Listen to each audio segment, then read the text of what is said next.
70살 되면 우리 은퇴해야 돼요. 70살 되면. 우리 동창 신부들끼리 야 우리 은퇴하면 뭐 할래? 여러분들 70살이면 지금 우리들이 크게 착각하고 있는 게 있어요. 나이 계산을 여러분들 70은 70으로 생각하면 안 돼요. 거기다 0.7년을 곱하면 돼요. 70살이면 77이 49. 49살이에요. 70살들은 49살이에요. 늙은 게 아니에요. 70살은 멀쩡한 거예요. 그러니까 오늘 다 계산 다시 해보세요. 네? 50살들은 7, 5, 35, 35살이야. 35살이에요. 우리 49살에 은퇴해갖고 우리 뭐 할 거냐. 야, 내가 그랬어. 야, 우리 은퇴하면은 신부 카페 하자. 야, 왜 사주 카페는 왜 신부 카페가 없냐. 사람들 마음 답답하면 사주 카페 가서 사주 보잖아요. 그럼 우리 신부 귀신의 애비로 산 지 40년이다. 그럼 웬만한 무당보다 낫다. 70 은퇴한 신부님들 이렇게 보면은 교우들 얼굴 보면 인생이 보여요. 딱 보면 남편이 바람 피고 있구나. 보인다니까요. 남편이 지금 노름하고 있구나. 눈에 보여. 얼굴이라는 게 뭐냐면 얼이 들어왔다 나갔다는 쿨이야. 그래서 얼굴이에요. 얼굴. 이 얼굴에 7,000개 인생이 들어있다 그래. 7,000개. 딱 보면 알아. 저 사람이 행복하게 살고 있구나. 불행하고 살구나. 얼굴에 써 있어요. 힘들게 살았구나. 귀하게 살았구나. 다 써 있게 돼 있어요. 그러니까 뭐 우리 은퇴해갖고 그 정도 뭐 할 거야. 밥 세끼 먹고 밥이나 축 내고 너무 아깝잖아. 그래갖고 이제 커피 잘 내릴 줄 아는 우리 시모니 신부 잘생겼거든. 너는 커피 저기 막 바리스타 해 거기서. 그 다음에 베네딕토 신부라고 나보다 한 7살 나이 많으신 얼굴이 못생겼어요. 형은 못생겼으니까 나오지 말고 식당에서 요리하고. 맨날 담배만 피는 우리 마티아 신부 너는 청소하고. 근데 나는 이제 이게 되니까 이제 앉아서. 우리 교우들도 상담하고 싶으면은 신부님 본당 신부 바쁘다고 상담도 못 하잖아요. 우리 은퇴하면 시간 많은데 교우들 속 시원하게 얘기도 들어주고 상담도 해주고 얼마나 좋아. 여러분들은 무슨 계획이 있으세요? 지금 60살 사시는 분들은 100살까지 삽니다. 분명히 100살까지 살아요. 50살 되신 분들은 110살까지 살아요. 40살 되신 분들은 120살까지 살게 돼 있어요. 제가 20년 전에 이제 100살 시대가 옵니다라고 얘기했을 때 많은 사람들이 신부님 내 별명 따라 뻥까지 마세요. 그랬어요. 근데 여러분들 요즘 100세 안보장, 100세 연금보장 나와요 안 나와요? 나오죠? 100세 시대 된 거예요. 그런데 올해 LIG에서 뭐가 나왔느냐면 110세 건강 안심보험이 나왔어요. LIG에서 110세 건강 안심보험이 나왔다니까요. 여러분들 보험회사 사람들이 뭐 보험 파는 사람들 말고 보험회사 설계하는 진짜 그 박사들이 개인이 110세 상품 내놨겠어요? 60년 후에는 암 정복된다고 보는 거예요. 60년 후에는 당뇨 잡을 수 있다고 보는 거예요. 60년 후에 혈압 잡을 수 있다고 보는 거예요. 노화, 방지, 세포 다 찾아낸다고 보는 거예요. 그럼 110세까지 간다는 거예요, 이제는. 지금 20살들 계산이 안 돼. 이 사람들은 계산이 안 돼. 근데 이렇게 오래 살 줄 모르고 있는 돈 없는 돈 자식한테 다 줘버려. 우리나라가 사교육비가 미국보다 3배가 높아요. 사교육비가 미국보다 3배가 높은데 노인들 그 OECD 국가 중에 35개 OECD 국가가 있는데 그중에 노인 최저 가장 가난한 나라가 우리나라예요. 자식들한테 돈 다 줘버리고 자기는 늙어서 정작 늙은 시간이 짧으면 짧을수록 고통이 덜한데 죽어요 안 죽어요? 안 죽는 거예요. 60살에서부터 100살까지 40년 50년을 돈 없이 살라고 그러니까 너무 세는 게 겨. 나는 이 연금 문제도요. 지금 이게 보통 심각하면 20년 부모는 연금 나오잖아요. 옛날엔 문제가 없었어. 65세 뭐 60세에 나가갖고 70에 죽었으니까 연금 한 10년 주면은 오히려 남았어. 근데 20년 붓고 이제는 110살까지 산다고 생각을 해보세요. 20년 붓고 50년 받아먹으면 어떻게 되는 거예요? 이게 지금 이게 보통 문제가 아니에요. 그냥 문제가 아니고 이게 보통 심각한 문제가 아니에요. 이 설계가 지금 대한민국 사람 머릿속에 없어요. 지금 저 젊은 사람들 자식들한테 쏟아넣는 거 보면 그것도 쓸데없는 학원에다 쏟아넣는 거 보면요. 이게 여러분들 3년 전에 우리나라 100살 이상이 몇 명이냐면 1,800명이었어요. 여자 1,700명, 남자 100명. 3년 전에 100살이 1,800명. 올해 내가 통계청에 들어가갖고 자료를 뽑아보니까 100살 이상이 몇 명이냐면 14,000명이에요. 14,000명. 안 죽고 가는 거 안 죽고 그대로. 90살 이상은 13만 4천 명, 80에서 90살까지 97만 명, 70에서 80살까지 270만 명. 그래서 65세 이상이 몇 명이냐면 649만 명, 650만 명. 초등학교들이 240만 명인데 무슨 얘기냐면 초등학교 애 하나에 할머니 셋이에요. 요즘 길에 나가보면 애들은 안 보여요. 맨 할머니 할아버지만 돌아다니는, 맨 할머니 할아버지만. 또 할머니 넣어서 유모찬 주워갖고 유모차를 끌고 온 놈을 다 돌아다니고.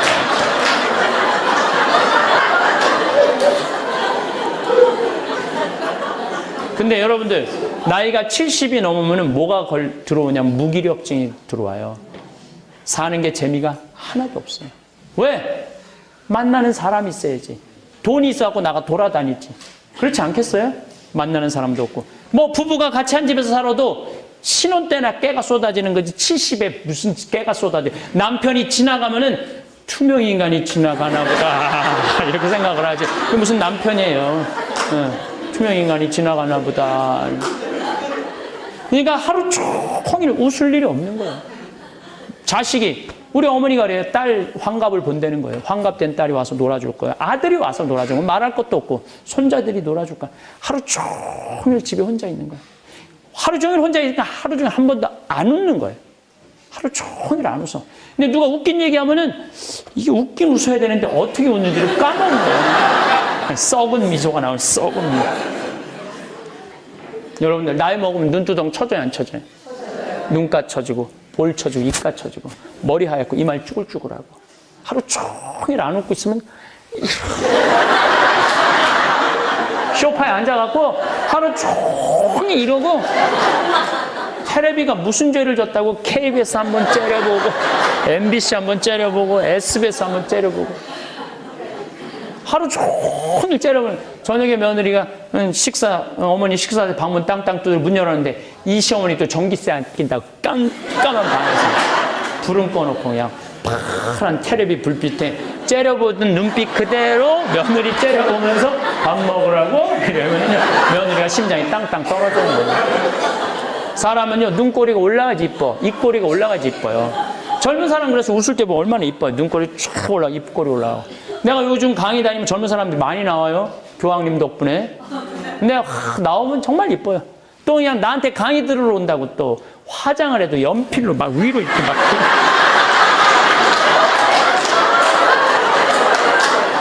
근데 할머니들은 아무리 그려도 이게 떨어져요.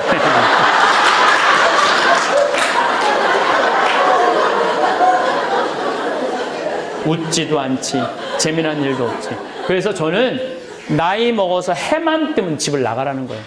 해만 뜨면 집에 있으면 안 돼요. 무조건 집을 나가야 돼. 여러분들 이렇게 여기 나이 드신 분들 1박 2일로 여기 오신 거죠? 집 나오니까 좋아요, 안 좋아요? 여러분들보다 더 좋아하는 건 집에 있는 식구들이에요.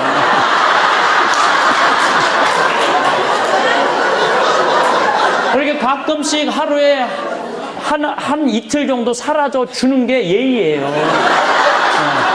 그러니까 집에 있으면 안 된다고. 그러니까 근데 문제는 돈 쓰는 게 아까워갖고 벌벌벌벌 떠는 거야. 돈 쓰는 게 아까워서 벌벌벌 떨면서 집에 가만히 있으면 치매 걸리는 거야. 우리나라 치매 걸린 사람 57만 명, 57만 명. 죽지 않으면서 생기는 문제가 보통 심각한 게 아니에요. 치매 걸리면 자기가 괴로워요? 주위 사람이 괴로워요. 죽고 싶은 건 주위 사람들이에요. 그러니까 집 잡혀서 돌아다니세요. 농담이 아니고 미국 사람들은 30년 동안 처음에 집 사서 집 붙고 30년 늙어서 집 잡혀서 나머지 30년 살다가 죽어요. 여러분들도 그렇게 사셔야 돼. 이제는 자식한테 물려주는 시대는 끝났어요. 왜? 여러분들 100살에 죽어갖고 자식한테 물려주면 자식이 80에 받아. 80에 받아서 뭐 할 거예요? 그건 의미가 없는 거예요. 지금 집의 개념도 우리가 그렇게 생각하면 안 되는 거예요. 그래서 집을 잡혀갖고 평창에도 가고 여기 라자로 마을도 오고 맛있는 것도 사 먹고 성주순례도 가고 온양온천도 가고 춘천도 가고 해만 뜨면 집을 돌아다니는 거 무조건. 이렇게 집 잡혀갖고 돌아다닐 때까지 돌아다니는 사람은 죽을 때 어떻게 죽는지 아세요? 지쳐서 죽어요. 지쳐서.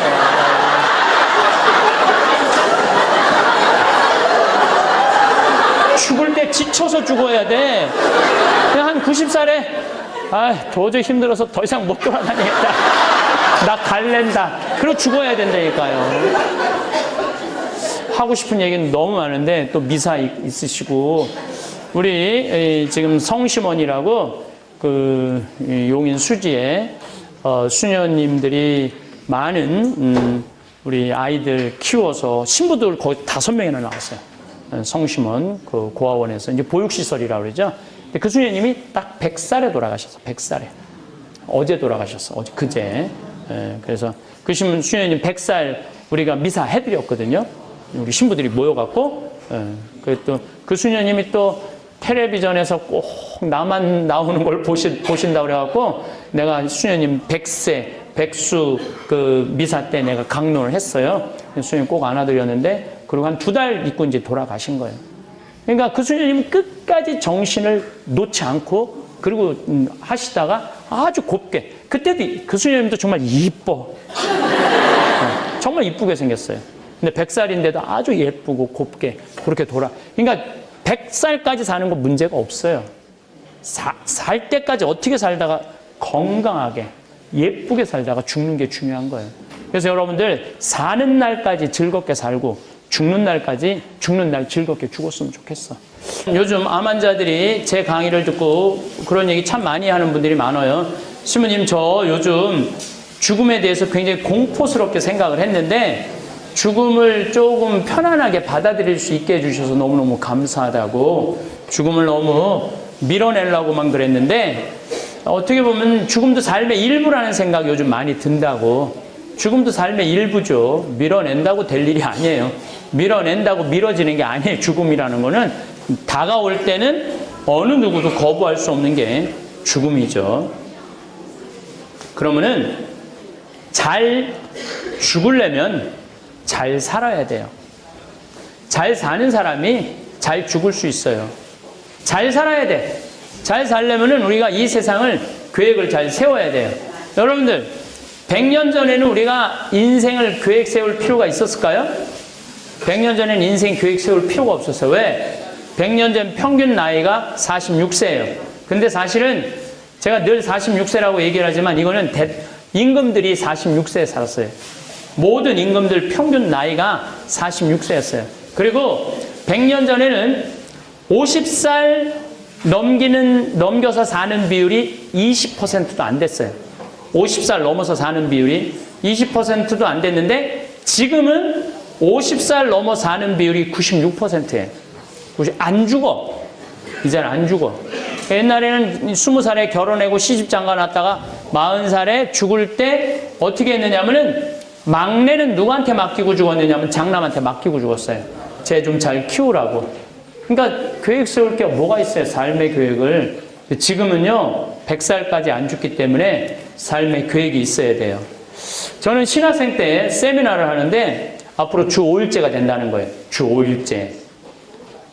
토요일날 일요일날 교우들 성당 안 나온다는 거예요. 30년 전에는 주 5일제가 뭐예요? 일요일날 특근했을 때였는데. 그런데 프랑스를 예를 들더라고요. 프랑스가 신자 비율이 97%인데 주 5일제를 실시하고 미사 참여율이 8%로 떨어졌대요. 90%가 성당 안 나오는 거야. 다 놀러 가느냐고. 토요일날, 일요일날. 그럼 여러분들은 신부가 될 때 앞으로 주 5일제가 실시될 텐데 교우들 경치 좋은데 구경 간다고 성당 안 나오면 그들을 어떻게 하느님 앞으로 이끌어 드릴 것이냐? 답을 내놔라. 전 이런 생각을 했어요. 교우들이 토요일날, 일요일날 경치 좋은데 구경 간다고 성당을 안 나와? 그렇다면 나는 나중에 신부가 되면은 성당을 경치 좋은 데다 전화해야 되겠다. 경치 좋은 데다 져놓고 어디로 와라? 클리 와라. 그래서 나는 생태마을을 신학생 때부터 생각을 했었어요. 그래갖고 난 신부가 되자마자 땅 보러 다녔어요. 황당했죠. 감히 내가 주머니에 돈 한 푼도 없는데 막 30억짜리, 50억짜리 우리 조신부님 계신 용문도 가보고 가천도 가보고 무슨 가평 안 가본 데가 없어요. 그 부동산 업자가 신부님 돈이 어디서 나서 이렇게 이 땅을 이렇게 큰 데를 보러 다녀. 나 돈 한 푼 없다. 단 꿈이 있다. 꿈. 그랬더니 교구청에서 강원도 평창에 15,000평이 있으니 가서 한번 해봐라. 그래서 내가 20년 전부터 꾸미기 시작을 했어요. 30살부터 꾸민 거죠. 그리고 10년 동안 본당 신부 하면서 하니까 너무 커졌어. 그래서 10년 전에는 주교님한테 청을 드렸어요. 제가 이제 본당 2개, 신설 본당 2개 성당도 짓고 그랬으니까 저를 평창으로 보내주시면 좋겠다고. 그랬더니 주교님이 허락을 해주셨어요. 그래갖고 내가 평창에 들어와서 사는데, 그런데 어쨌든 내가 꽃을 심어놓고 나무를 심어놓으니까 요즘은 봄만 되면요 반천국이에요. 꽃이 피기 시작하면요 정신이 하나도 없어요. 산수유 피지, 개나리, 진달래, 마로니에, 목련, 벚꽃, 산딸나무, 뭐 이팝꽃, 조팝꽃 뭐 이런 거 피면은 얼마나 아름다운지 몰라요. 그리고 내가 사는 데가 325m예요. 325m이기 때문에 남산이 278m예요. 남산보다 높은 거 50m 높이 있는 거예요. 그러니까 밤하늘에 내가 이렇게 강의 끝나고 밤 12시 집에 들어가면요 은하수가 뭐 매일 펼쳐져 있는 건 말할 것도 없고, 산이 가까우니까, 하늘이 가까우니까 별똥별 떨어질 때 꼬리 타는 소리가 들려요. 떨어질 때 막 따다다다다 이러면서 별똥별이 떨어져요. 이 사람들이 웃는데 정말 그래요. 별똥별이 하루에 2만 개가 떨어져요. 2만 개가. 2만 개가 떨어지는데 우리가 못 보는 거죠. 여러분들 이 지구라는 별이요 너무 신비해요. 지구라는 별이 참 신비해요. 그렇게 훌쩍 내 나이가 50살이 됐어요. 그러니까 내 젊음을 평창에다가 생태마을로 다 불살른 거야. 그때 4년 전에 주교님이 교구청에 들어오라고 해서 들어갔더니, 황 신부님, 강원도 평창 생태마을 15,000평 꾸민 경험을 가지고 여주의 땅이 15만 8천 평이 있다는 거예요. 그걸 제2 생태마을로 꾸미라는 거예요. 그래서 내가 이제 여주 군청에 들어가고 허가를 받아보니까 19번 신청을 넣었는데 19번 다 허가가 캔슬이 됐어. 퇴짜를 맞은 거야. 그래갖고 담당 공무원한테 물어봤죠. 이거 어떻게 된 거냐? 왜 허가가 안 나오냐? 자기네들은 죽었다 깨어나도 허가를 할 수가 없대. 왜 그러냐? 그러니까 여기는 팔당 그 한강 수질 대책지구이기 때문에 절대 그렇게 큰 건물을 허가를 해줄 수가 없다는 거예요. 그럼 어떻게 하면 허가를 취할 수 있냐니까 일단은 국회에 가서 해결을 해야 된다는 거예요. 우리 전재희 그 국회의원님도 계셨지만은 해야 된다는 거예요. 그래서 쫓아갔죠, 여의도에. 여의도에 쫓아 올라가고 그 이제 우리 지역구 국회의원을 만났어요. 예. 그래서 그 얘기를 듣더니 심히 거기는 안 되는 데입니다 그러더라고. 내가 안 되니까 여기 왔지. 왜 되는 거 왜 왔겠냐? 안 되니까 왔지. 되니까 왜 왔겠냐? 나 요즘 뭐 건물 뭐 전부 다 먹고 노는 것만 하는데 나는 여기에 국민들이 쉴 수 있는 정신적인 휴양 공간을 하고 싶다. 평창에만 해도 5만 명이 오는데 여기는 10만 명이 온다. 프랑스의 떼제라는 곳은 일주일에 3천 명씩 온다. 그래서 사람들이 거기서 정신적인 리트리트가 된다. 예? 레크레이션이 된다. 우리는 그런 공간이 너무 없다. 그러니까 거기 아주 교통 요지도 좋은데 해줬으면 좋겠다. 제가 이렇게 얘기를 했어요. 그랬더니 그분이 마침 또 우리 천주교 신자, 우리 천주교 신자들 착하잖아요. 신부가 막 소리 지르면 일단 뭐 국회의원이라도 일단은 뭐 들어주려고 그러잖아요. 아, 신부님 그럼 한번 그 해당 군수님하고 얘기를 해보겠다고. 일주일에 연락이 왔어요. 아, 신부님 우리들이 거기에 후원해주기로 적극 지지해주기로 지원해주기로 결정을 했다는 거예요. 그걸로 끝나는 게 아니에요. 이제 그 다음 기관은 이제 경기도청이 이제 허가 기관이에요.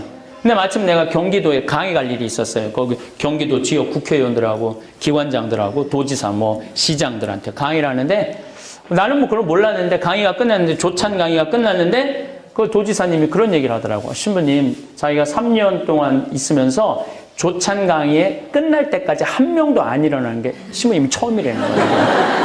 내노라는 강사들을 다 불러댔는데 다 중간에 가드는 신부님은 끝까지 앉아있더라는 거야.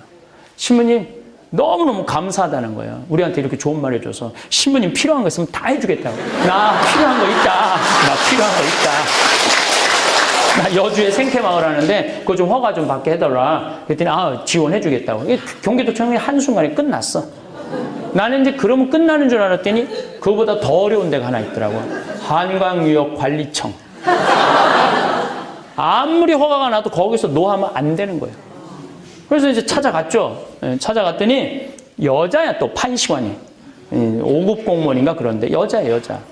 이 남자들은 이렇게 찌르고 저렇게 찌르면 그냥 서로 그냥 어떻게 되는데 여자는 한번 또 여자는 또 청렴한 여자들은요 안 돼요 이게. 찌를 수가 없어. 그래갖고, 시민이 거기는 안 되는 데입니다. 그래서, 난 너무 하고 싶다, 여기를. 다 설명을 했죠. 근데 이 판시간이 안 되는데 사실은 우리 엄마 아버지가 성당을 안 다니는데 신부님 강의만 본다는 거예요. 그래서 나도 몇 번 봤는데, 신부님 생각이 참 좋은 것 같아갖고, 내가 안 되는 데지만 긍정적인 의견을 내겠다고.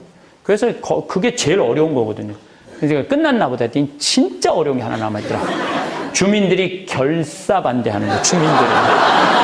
그게 제일 어려운 거예요, 주민들 결사 반대.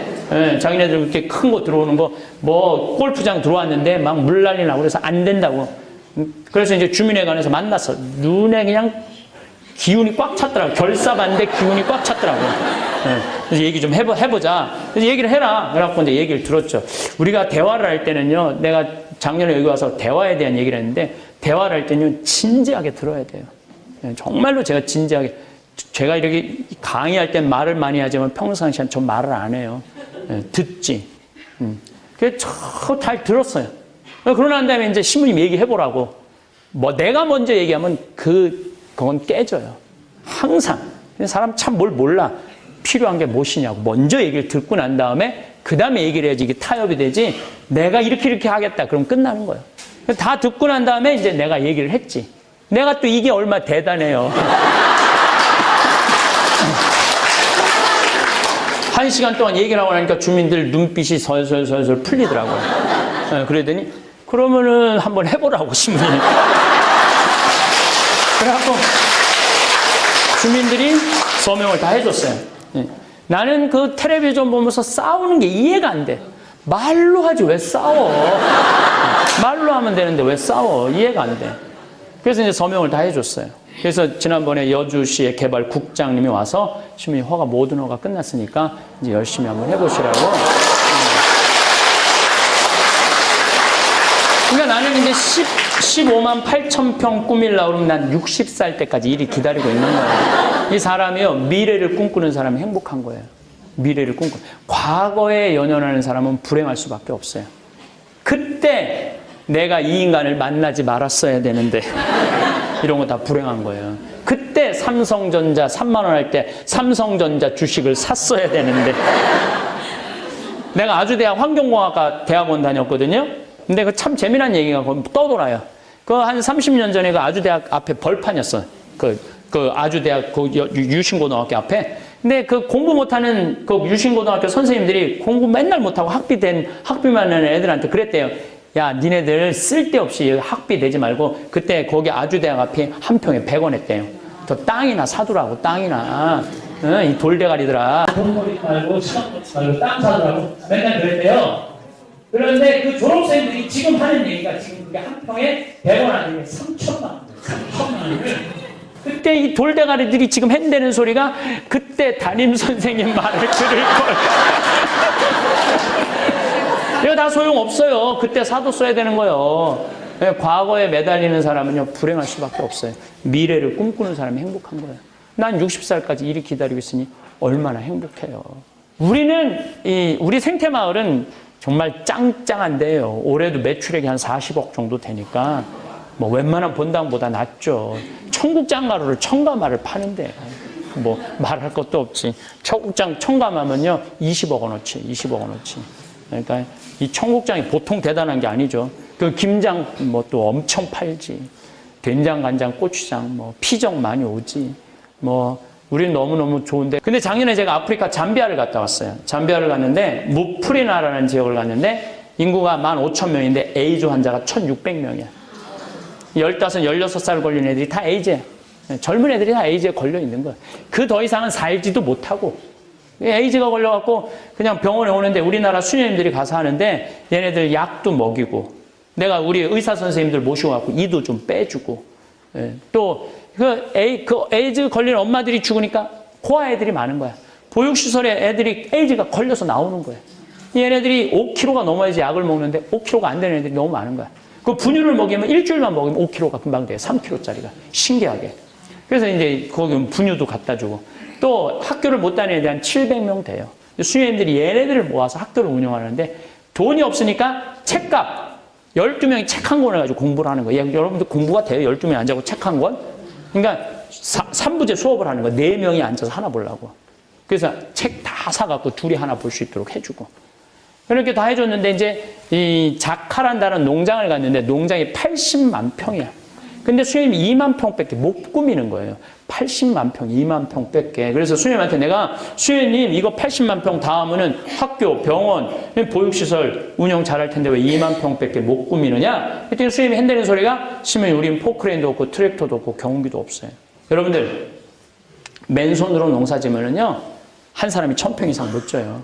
서울 사람들이 괜히 뭐 4000평 땅 사. 우리 생태학교에 내가 학생들 운영할 때 왜 학교에 입학했냐? 땅이 4000평인데 농사 지려고 왔대. 그래서 이제 한 달 이제 3월달 씨 내고 거름 주면은 한 달 후에 내가 물어봐요. 얼마 정도 할 수 있느냐고 한 달 해보니까 한 1000평 정도 할 수 있을 것 같아. 3000평이 날라가 버려. 한 달 일해보고 여름 지나고 6월달에 내가 물어봐요. 얼마 정도 할 수 있느냐니까 한 10평 정도 할 수 있어요. 사람이 농사 짓는 게 굉장히 힘들거든요. 포크레인 트랙터 경운기 없으니까 2만 평밖에 못 하는 거야. 얼마면 되겠냐? 그러니까 2억이면 되겠대. 걱정하지 말아라. 내가 2억 한국에 가서 만들어서 보내주겠다. 내가 또 뻥이 또 엄청 세요. 내가 신학교 다닐 때 별명이 황뻥이었어. 황뻥. 근데 한국에 돌아와갖고 내가 강의 때 몇 번 얘기했어요. 여러분들 어려운 이웃 도와주는 거 내가 10,000원, 20,000원 도와주는 거 갖고 어려운 이웃 도와줬다고 말하지 말아라. 적어도 내 재산이 5억이라면 5천은 도와야 된다. 내 재산의 10분의 1은 내 거 아니다. 그건 하느님 건데 하느님이 못 받아먹고 가난한 이웃이 받아먹는 거다. 근데 나는 5천만 원 필요 없다. 그저 1,000만 원씩 20명만 나를 도와주면은 내가 정말 아프리카에서 멋있는 일을 할 수 있을 것 같다. 이렇게 얘기를 했더니 절에 다니는 분들, 교회, 이건 정말 거짓말이 아니야. 절에 다니는 분, 교회 다니는 분들이 제일 먼저 돈을 보내준 거예요. 그 다음에 이제 성당 다니는 분들이 돈을 보내준 거예요. 성당 다니는. 3개월 만에 2억이 들어왔어요. 3개월 만에. 난 너무 놀랐어요. 우리나라 사람들이 이렇게 손이 큰지 너무 놀랐어요. 3개월 만에 2억이 들어왔어요. 근데 내가 2억 들어온지 모르고 계속 전화를 하는 거야. 돈 보내주겠다고. 그래서 내가 전화 받아갖고 이제 2억이 들어왔으니까 그만 보내셔도 된다고 이렇게 말을 할 수가 있어야지 돈을 보내준다는데. 계속 받았지. 계속 받았더니 어제 이제 전주에 갔는데도 누가 1,000만 원을 또 줬어. 그러니까 어제까지 해서 7억이 딱 들어왔어. 7억 어제까지 해서. 저는 그 7억을 받아보니까 아 인간이 이래서 간사하구나. 생각이 바뀌더라고요. 그래서 난 복지시설 운영하는 사람들 그 돈 떼어먹는 사람들이 이해가 되더라니까요. 이래서 떼어먹는구나 얘네들이. 그래서 어쨌든 포크레인 트랙터 경운기 사주기로 했으니 나갔어요. 근데 나는 공투를 사주려고 나갔어요. 그리고 내가 제일 잘하는 포크레인이 공투예요. 저는 포크레인 잘하거든요. 근데 큰 건 내가 가서 하려고 마음을 먹었었으니까. 근데 수현님 말을 바꾸는 거 공투 갖고는 안 된다는 거예요. 왜? 그랬더니 그 80만 평의 개미들이 집을 짓는데 그걸 개미산이라고 그래요. 근데 개미가 100년 동안 집을 짓는 거야. 집을 지면 이 제대보다 훨씬 크게 져요. 얼마나 단단하냐면 얘네들이 집을 얼마나 단단하게 짓느냐면 장정 둘이서 곡괭이로 한 달을 뽀개도 못 뽀개. 집 하나를. 근데 그게 2,000개가 있는 거야. 그러니까 포크레인으로 바가지를 박으면 포크레인이 넘어진다 이거야.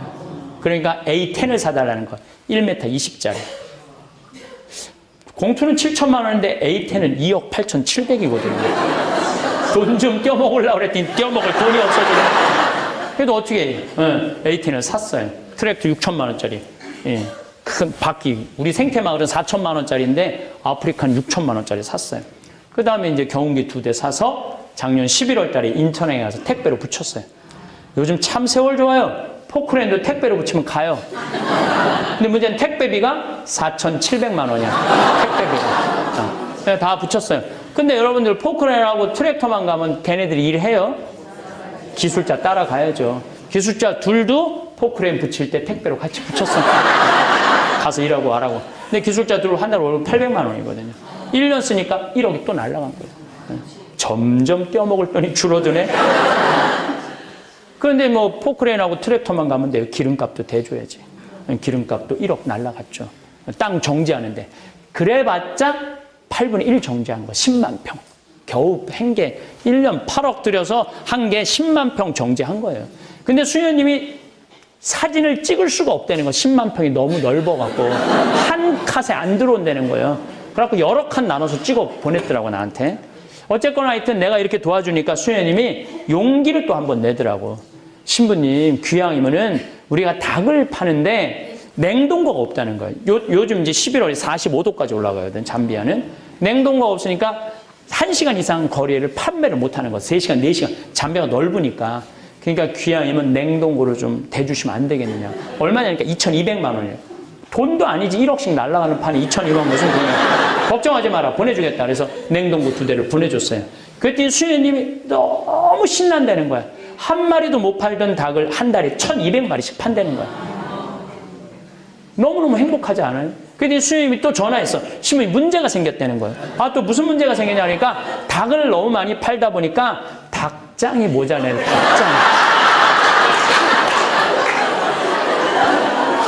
닭장 줘달래, 닭장. 얼마냐 하니까 1억이래. 알았다.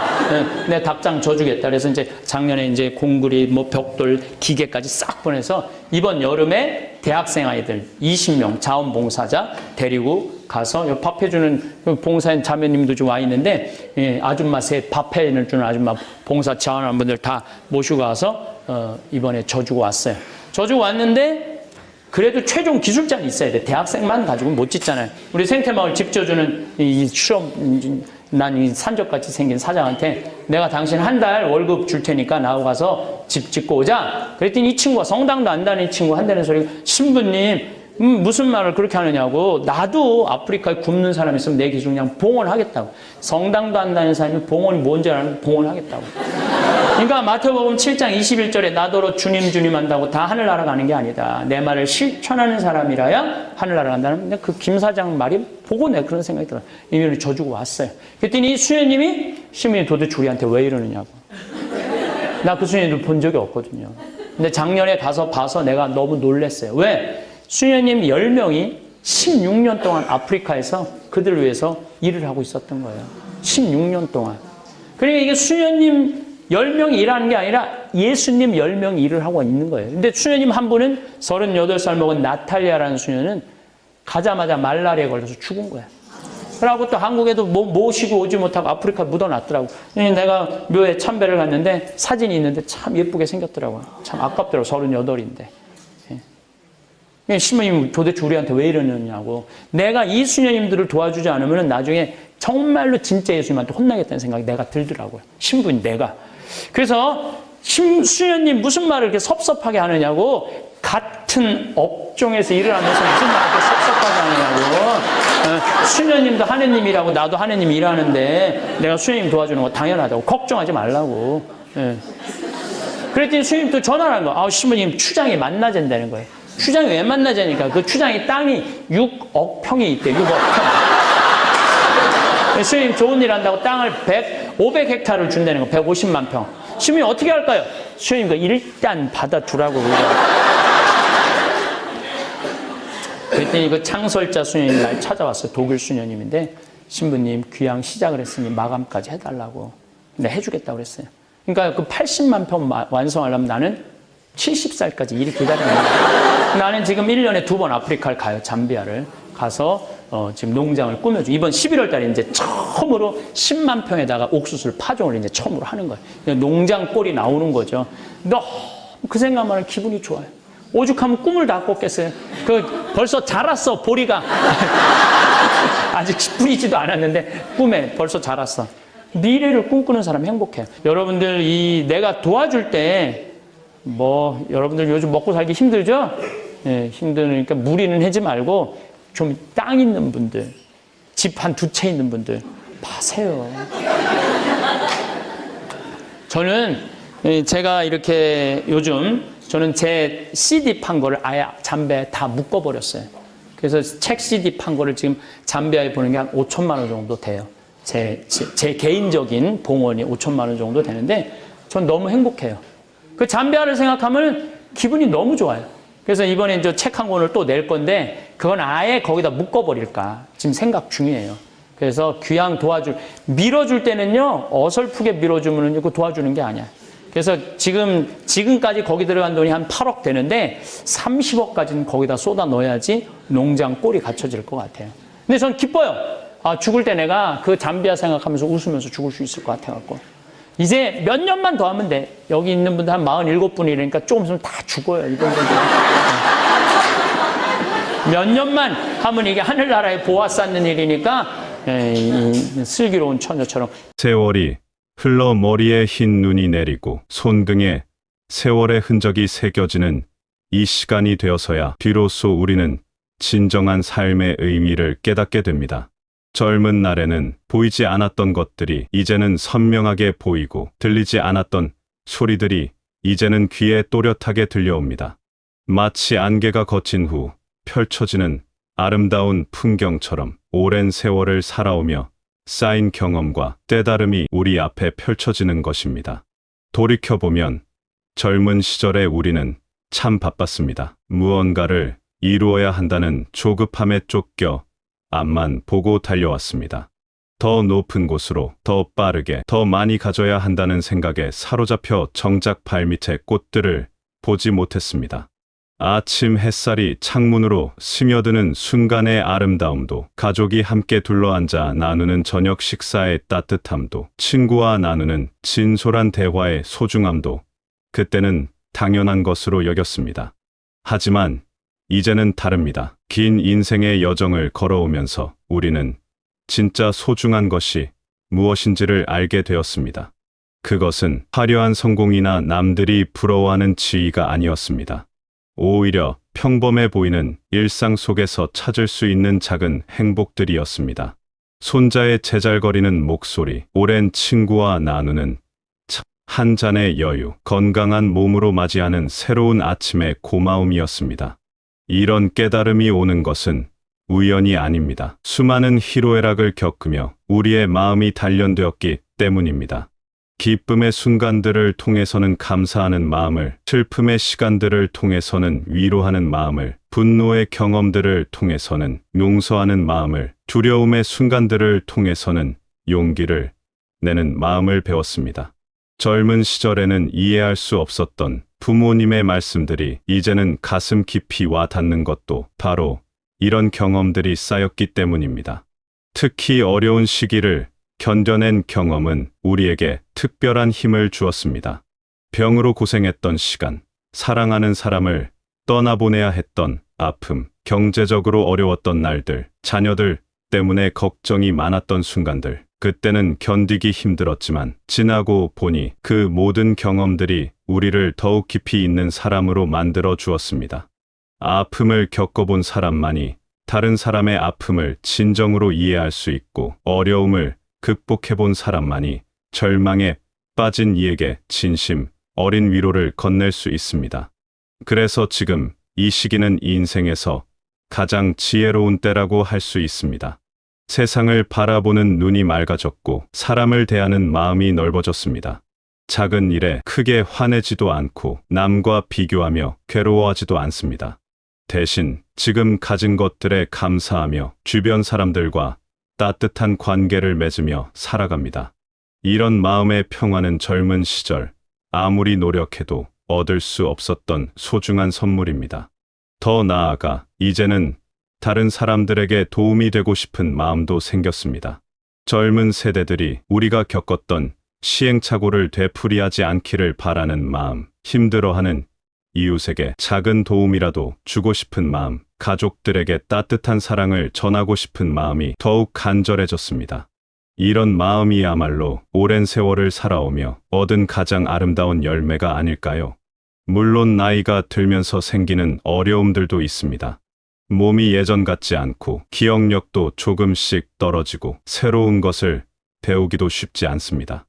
하지만 이런 변화들마저도 우리에게는 소중한 가르침을 줍니다. 완벽하지 않아도 괜찮다는 것, 느려도 괜찮다는 것, 모든 것을 다 알 필요는 없다는 것을 배우게 됩니다. 이런 깨달음은 젊은 시절의 조급함과 완벽주의에서 벗어나 더욱 여유롭고 자연스러운 삶을 살 수 있게 해줍니다. 결국 지금 이 시기는 인생의 완숙기라고 할 수 있습니다. 포도가 오랜 시간을 거쳐 단맛을 내듯이 우리의 삶도 긴 세월을 거치며 깊고 진한 맛을 내게 되었습니다. 이제는 남들의 시선을 의식하며 살 필요도 없고 무언가를 증명하려고 애쓸 필요도 없습니다. 그저 있는 그대로의 자신을 사랑하며 주어진 하루하루를 소중히 여기며 살아가면 됩니다. 이런 마음의 자유로움과 평안함이야말로 오랜 인생 경험이 주는 가장 값진 선물이 아닐까요? 그렇다면 이제 우리가 진정으로 소중하게 여기게 된 것들은 무엇일까요? 젊은 시절 우리는 성공이라는 이름으로 많은 것들을 쫓았습니다. 더 집, 더 비싼 차, 더 높은 지위, 더 많은 돈. 그때는 이런 것들이 행복을 가져다 줄 것이라고 믿었습니다. 남들보다 앞서 나가야 한다는 생각에 밤잠을 설쳐가며 일했고 가족과 함께할 시간도 뒤로 미루며 달려왔습니다. 하지만 세월이 흐르고 나니 깨닫게 되었습니다. 그토록 애써 모은 재산도 그토록 열심히 쌓아올린 명예도 정작 진정한 행복을 주지는 못한다는 것을 말입니다. 물론 경제적인 여유는 분명 필요합니다. 걱정 없이 살 수 있을 만큼의 돈이 있어야 마음도 편하고 가족들에게도 부담을 주지 않을 수 있습니다. 하지만 그 이상의 부와 명예는 오히려 우리를 더 바쁘게 만들고 더 많은 걱정을 안겨주기도 했습니다. 대신 우리가 발견한 진짜 보물은 사람과의 관계였습니다. 아침에 눈을 뜨면 옆에서 잠들어 있는 배우자의 고른 숨소리, 전화기 너머로 들려오는 자녀들의 안부 인사, 오랜만에 만난 친구와 나누는 허심탄회한 대화. 이런 것들이야말로 돈으로는 살 수 없는 진정한 재산이었습니다. 혼자서는 아무리 많은 것을 가져도 외롭고 허전하지만 사랑하는 사람들과 함께라면 작은 것 하나도 큰 기쁨이 됩니다. 특히 손자, 손녀들과 보내는 시간은 그 어떤 즐거움과도 바꿀 수 없는 소중한 순간들입니다. 아이들의 천진난만한 웃음소리, 할머니, 할아버지를 향한 순수한 사랑, 함께 놀면서 보여주는 깜찍한 모습들, 이런 것들을 보고 있으면 저절로 미소가 지어지고 가슴이 따뜻해집니다. 젊은 시절 바쁘다는 핑계로 놓쳤던 자녀들과의 시간에 대한 아쉬움도 손자, 손녀들과 함께하는 이 소중한 시간들로 어느 정도 달래집니다. 또한 이웃과의 정도 예전보다 훨씬 소중하게 느껴집니다. 같은 아파트에 사는 이웃 할머니와 나누는 안부 인사, 동네 할아버지들과 함께하는 바둑 한 판, 오랜 친구들과의 정기 모임. 이런 소소한 만남들이 일상에 활력을 주고 외로움을 달래줍니다. 젊을 때는 너무 바빠서 이웃과 인사도 제대로 나누지 못했는데 이제는 서로의 안부를 챙기고 어려움이 있을 때 도움을 주고받는 따뜻한 관계를 맺고 있습니다. 그리고 무엇보다 평범한 일상 속에서 찾는 작은 행복들이 얼마나 소중한지를 깨닫게 되었습니다. 아침에 일어나 창문을 열고 맞이하는 신선한 공기, 정성스럽게 준비한 아침 식사를 가족과 함께 나누는 시간, 산책하며 바라보는 계절의 변화, 좋아하는 책을 읽으며 보내는 여유로운 오후.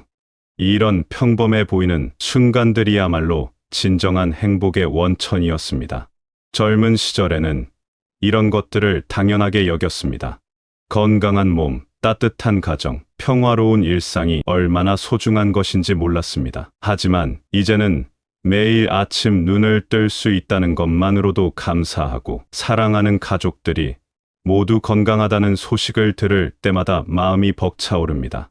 이런 감사하는 마음이야말로 진정한 부자가 되는 비결이 아닐까요? 또한 자연과 함께하는 시간의 소중함도 새롭게 발견하게 되었습니다. 동네 공원을 거닐며 바라보는 나무들의 푸른 잎사귀, 베란다에서 키우는 작은 화분들, 창밖으로 보이는 하늘의 구름들, 자연의 아름다움 앞에서 느끼는 평안함과 위로는 그 어떤 값비싼 오락거리보다도 마음을 풍요롭게 해줍니다. 젊은 시절에는 바쁘다는 핑계로 자연을 제대로 보지 못했는데 이제는 계절의 변화 하나하나가 모두 소중한 선물처럼 느껴집니다. 이렇게 물질적인 풍요보다는 관계의 풍요로움과 일상의 소소한 행복을 추구하게 되는 것은 나이가 들면서 자연스럽게 생기는 변화입니다. 이제는 남과 비교하며 스트레스 받을 필요도 없고 더 많이 가져야 한다는 압박감에 시달릴 필요도 없습니다. 대신 지금 가진 것들에 감사하며 사랑하는 사람들과 함께 보내는 시간을 더욱 소중히 여기게 되었습니다. 이런 마음의 변화야말로 진정한 성숙함의 표현이고 인생의 후반부가 주는 가장 아름다운 선물이라고 할 수 있습니다. 그런데 이 모든 소중한 것들을 제대로 누리기 위해서는 무엇보다 건강이 뒷받침되어야 한다는 것을 우리는 뼈저리게 느끼고 있습니다. 젊은 시절에는 건강을 공기처럼 당연한 것으로 여겼습니다.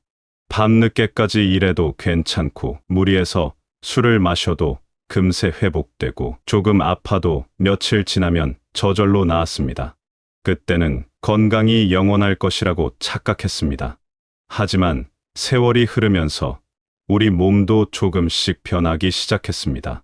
처음에는 작은 변화들이었습니다. 계단을 올라갈 때 숨이 조금 차고 무거운 것을 들 때 허리가 조금 아프고 잠을 자도 피로가 완전히 풀리지 않고 그때도 우리는 대수롭지 않게 여겼습니다. 나이가 들면 자연스러운 일이라고 생각했습니다. 그러다가 어느 날 갑자기 큰 병을 얻거나 주변에 가까운 사람이 아파서 고생하는 모습을 보게 되었을 때 비로소 건강의 진정한 가치를 깨닫게 되었습니다. 병원에 누워서 천장만 바라보며 보낸 긴 시간들, 아픈 몸을 이끌고 병원을 오가며 느꼈던 막막함, 가족들이 걱정하는 모습을 보며 느꼈던 이안함. 그런 경험들을 통해 우리는 건강이 얼마나 소중한 것인지를 절실히 느끼게 되었습니다. 특히 아픈 경험을 한 후에는 평범한 하루가 얼마나 감사한 것인지를 새삼 깨닫게 됩니다. 아침에 눈을 떠서 아무 탈 없이 침대에서 일어날 수 있다는 것, 혼자 힘으로 화장실에 갈 수 있다는 것, 맛있게 식사를 할 수 있다는 것, 사랑하는 사람들과 함께 웃으며 대화할 수 있다는 것. 건강할 때는 너무나 당연했던 이런 일상들이 실은 얼마나 소중한 선물인지를 깨닫게 됩니다. 그래서 이제는 건강을 지키기 위해 더욱 신경을 쓰게 됩니다. 규칙적인 운동을 하고 몸에 좋은 음식을 챙겨 먹고 충분한 잠을 자려고 노력합니다. 젊을 때는 건강을 위해 무언가를 한다는 것이 귀찮고 번거로웠는데 이제는 건강을 지키는 모든 행동들이 나 자신과 가족을 위한 사랑의 표현이라고 생각하게 되었습니다. 매일 아침 일찍 일어나서 하는 산책도 이제는 소중한 시간입니다.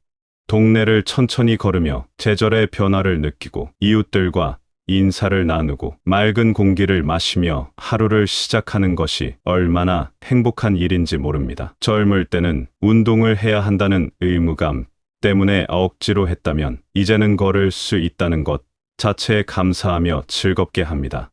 음식을 먹을 때도 예전과는 다른 마음가짐을 갖게 되었습니다. 젊을 때는 맛있는 것만 찾아서 먹고 몸에 좋지 않은 것도 별 생각 없이 먹었습니다.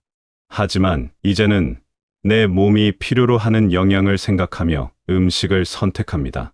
싱겁게 먹고 야채를 많이 먹고 적당한 양을 먹는 것이 처음에는 힘들었지만 이제는 그런 식습관이 몸을 건강하게 만들어준다는 것을 알기 때문에 기꺼이 실천합니다. 또한 정기적인 건강검진도 빼놓지 않습니다. 젊을 때는 몸에 이상이 없으면 병원에 갈 일이 없었는데 이제는 미리미리 건강 상태를 확인하고 문제가 있으면 일찍 발견해서 치유하는 것이 얼마나 중요한지 알게 되었습니다. 검진 결과가 좋게 나오면 마치 좋은 성적표를 받은 것처럼 기쁘고 조금이라도 이상이 있으면 바로 관리하려고 노력합니다. 하지만 건강을 지키려고 노력하는 것이 병에 대한 두려움 때문만은 아닙니다. 건강할 때 할 수 있는 일들이 얼마나 많고 소중한지를 알기 때문입니다. 손자와 함께 공원에서 뛰어놀고 오랜 친구들과 여행을 떠나고 취미 활동을 즐기고 봉사활동에 참여하는 것. 이 모든 일들을 하기 위해서는 건강한 몸과 마음이 필요합니다. 특히 가족들에게 짐이 되지 않으려는 마음도 큽니다. 자녀들이 이미 자신들의 삶으로 바쁜데 부모가 아파서 자녀들을 힘들게 하고 싶지 않습니다. 물론 정말 아플 때는 가족의 도움을 받아야 하지만 최대한 건강을 유지해서 스스로 할 수 있는 일들은 스스로 하며 살고 싶습니다. 이런 마음이야말로 가족을 향한 진정한 사랑의 표현이 아닐까요? 그래서 건강은 단순히 병이 없는 상태가 아니라 하고 싶은 일들을 할 수 있게 해주는 소중한 자산이라고 생각하게 되었습니다. 건강할 때는 세상이 얼마나 아름다운지, 사람들과의 만남이 얼마나 즐거운지, 작은 일상들이 얼마나 소중한지를 더욱 깊이 느낄 수 있습니다. 반대로 아플 때는 이 모든 것들이 멀어져 보이고 무엇을 해도 제대로 즐길 수가 없습니다. 결국 건강이야말로 우리가 가진 모든 소중한 것들을 제대로 누릴 수 있게 해주는 기반이라고 할 수 있습니다. 아무리 많은 재산이 있어도, 아무리 좋은 사람들이 주변에 있어도 건강하지 못하면 그 소중함을 온전히 느낄 수 없습니다. 하지만 건강하기만 하면 비록 가진 것이 많지 않아도 충분히 행복할 수 있습니다. 이런 깨달음이야말로 세월을 살아오며 얻은 가장 값진 지혜 중 하나입니다. 건강의 소중함을 깨달으면서 자연스럽게 우리는 또 다른 중요한 진리를 발견하게 됩니다. 바로 지금 이 순간이야말로 우리가 가진 가장 확실한 현실이라는 것입니다.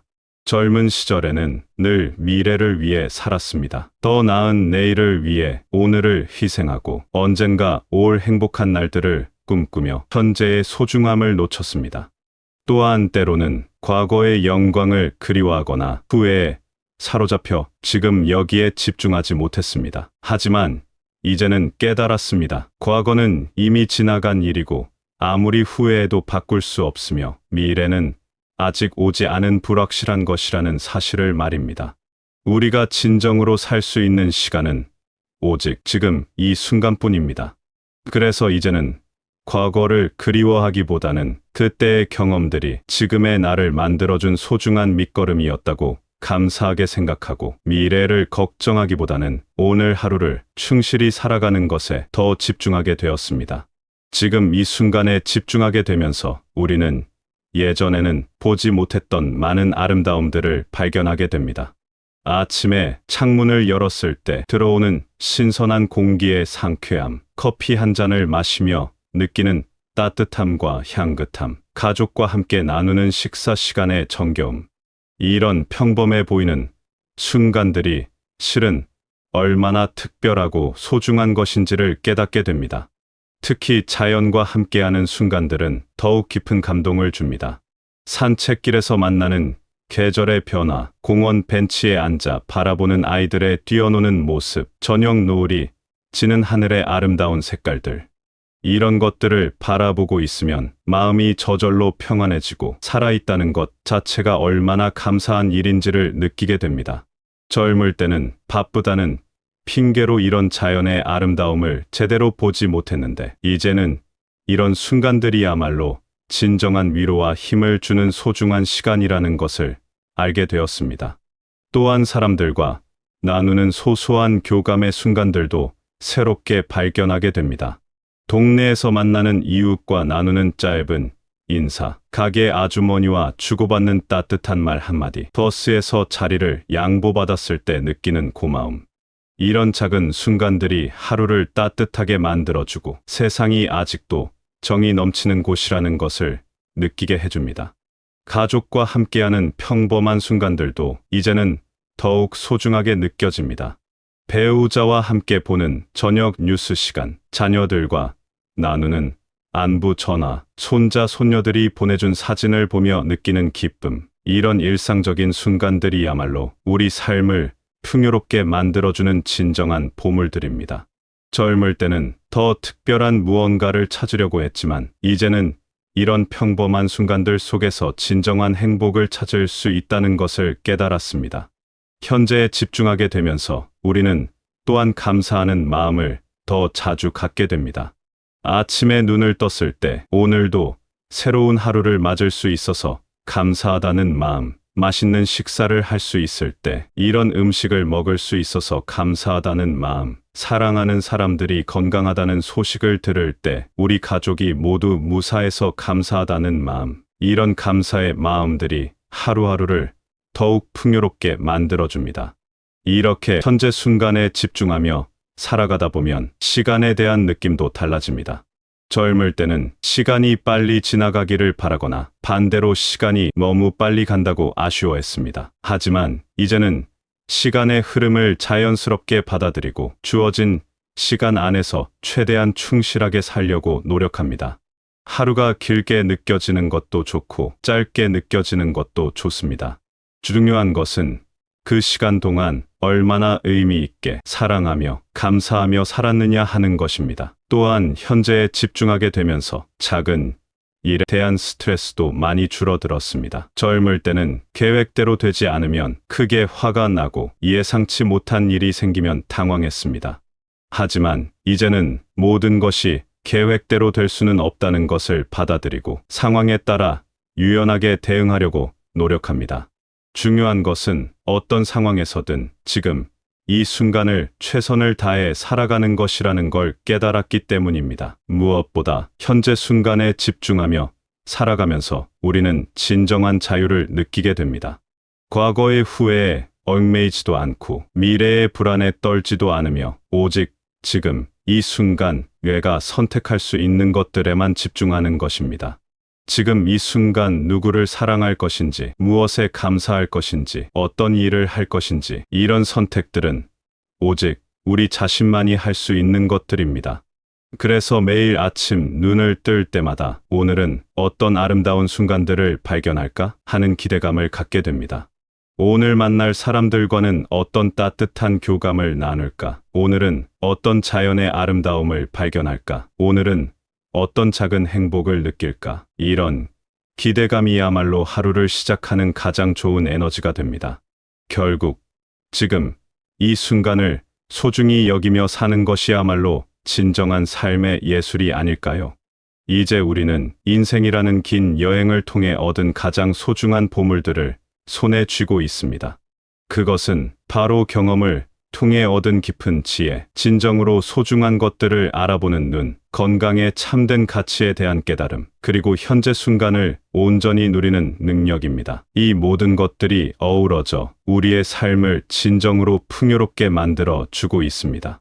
풍요로움이라는 말을 들으면 젊은 시절에는 물질적인 풍요만을 떠올렸습니다. 큰, 좋은 차, 많은 돈. 이런 것들이 많을수록 더 풍요로운 삶이라고 생각했습니다. 하지만 이제는 진정한 풍요로움이 무엇인지를 알게 되었습니다. 그것은 마음의 풍요로움, 관계의 풍요로움, 경험의 풍요로움입니다. 마음의 풍요로움이란 어떤 상황에서도 감사할 줄 아는 마음, 작은 것에서도 기쁨을 찾을 줄 아는 마음, 다른 사람을 이해하고 용서할 줄 아는 마음을 말합니다. 이런 마음을 가지고 있으면 비록 가진 것이 많지 않아도 충분히 행복할 수 있습니다. 반대로 아무리 많은 것을 가져도 마음이 메말라 있다면 진정한 만족을 느낄 수 없습니다. 관계의 풍요로움은 우리 주변에 있는 소중한 사람들과의 깊고 따뜻한 유대감을 의미합니다. 가족과의 사랑, 친구들과의 우정, 이웃과의 정, 그리고 새롭게 만나는 사람들과의 인연까지, 이런 관계들이 우리 삶을 얼마나 풍성하게 만들어주는지 이제는 확실히 알고 있습니다. 혼자서는 느낄 수 없는 기쁨과 위로를 이런 관계들을 통해 경험할 수 있기 때문입니다. 경험의 풍요로움은 지금까지 살아오면서 겪은 모든 일들이 우리에게 준 값진 교훈들을 말합니다. 기쁜 일들은 감사하는 마음을 키워주었고, 슬픈 일들은 다른 사람의 아픔을 이해하는 능력을 길러주었습니다. 성공의 경험은 자신감을 주었고, 실패의 경험은 겸손함을 가르쳐 주었습니다. 이 모든 경험들이 모여서 지금의 성숙한 우리를 만들어준 것입니다. 이런 풍요로움을 바탕으로 이제 우리는 다른 사람들에게도 무언가를 나누어 줄 수 있게 되었습니다. 젊은 세대들에게는 우리가 겪어온 경험들을 바탕으로 한 조언과 격려를, 같은 세대의 친구들에게는 서로의 어려움을 이해하고 위로하는 마음을, 가족들에게는 변함없는 사랑과 따뜻한 관심을 나누어 줄 수 있습니다. 특히 어려움을 겪고 있는 사람들을 도울 때 우리가 느끼는 보람은 말로 표현할 수 없을 만큼 큽니다. 우리의 작은 도움이 누군가에게는 큰 힘이 되고 우리의 따뜻한 말 한마디가 누군가의 하루를 밝게 만들어 준다는 것을 알 때 비로소 우리는 진정한 삶의 의미를 찾게 됩니다. 받기만 하던 시절을 지나 이제는 줄 수 있는 사람이 되었다는 것, 이것이야말로 인생의 가장 아름다운 성취가 아닐까요? 또한 이제 우리는 삶의 완전함을 추구하지 않게 되었습니다. 젊을 때는 모든 것이 완벽해야 한다고 생각했습니다. 완벽한 가정, 완벽한 직업, 완벽한 건강. 하지만 세월을 살아오면서 완벽한 것은 이 세상에 존재하지 않는다는 것을 깨달았습니다. 대신 불완전함 속에서도 아름다움을 찾을 수 있다는 것, 부족함이 있어도 감사할 수 있다는 것을 배웠습니다. 이런 깨달음은 우리를 더욱 자유롭게 만들어 줍니다. 남들의 시선을 의식하며 살 필요도 없고 무언가를 증명하려고 애쓸 필요도 없습니다. 그저 있는 그대로의 자신을 받아들이고 주어진 상황에서 최선을 다하며 매일매일을 의미 있게 살아가면 됩니다. 이런 마음의 자유야말로 돈으로는 살 수 없는 진정한 부라고 할 수 있습니다. 그리고 이제 우리는 시간의 소중함을 진정으로 이해하게 되었습니다. 젊을 때는 시간이 무한히 많은 것처럼 느껴졌지만 이제는 주어진 시간이 얼마나 소중한지를 깨달았습니다. 하지만 그렇다고 해서 조급해하지는 않습니다. 대신 주어진 시간을 더욱 의미 있게 사용하려고 노력합니다. 사랑하는 사람들과 함께하는 시간, 자신이 좋아하는 일을 하는 시간, 다른 사람을 도우는 시간, 이런 시간들이야말로 진짜 가치 있는 시간이라는 것을 알고 있기 때문입니다. 무엇보다 이제 우리는 삶 자체가 얼마나 소중한 선물인지를 깨달았습니다. 매일 아침 눈을 뜰 수 있다는 것, 사랑하는 사람들과 함께할 수 있다는 것, 아름다운 세상을 볼 수 있다는 것, 이 모든 것들이 당연한 것이 아니라 감사해야 할 선물이라는 것을 알게 되었습니다. 그러니 혹시 지금 이 글을 읽고 계신 분 중에서 몸이 예전 같지 않다고 걱정하시거나 세상이 너무 빨리 변해서 따라가기 힘들다고 느끼시거나 외로움을 느끼시는 분이 계시다면 부디 이것만은 기억해 주시기 바랍니다. 당신이 지금까지 살아오신 모든 시간들이 헛되지 않았다는 것을, 당신이 겪어온 모든 경험들이 소중한 보물이라는 것을, 그리고 당신이 지금 이 순간에도 누군가에게는 소중하고 고마운 존재라는 것을 말입니다. 당신의 따뜻한 미소 하나, 친절한 말 한마디, 깊은 이해의 눈빛 하나가 이 세상을 더 아름답게 만들고 있습니다. 그러니 오늘도 자신감을 가지고 감사하는 마음으로, 사랑하는 마음으로 하루를 시작하시기 바랍니다. 당신이 살아온 인생이야말로 그 누구도 흉내낼 수 없는 소중하고 아름다운 작품이니까.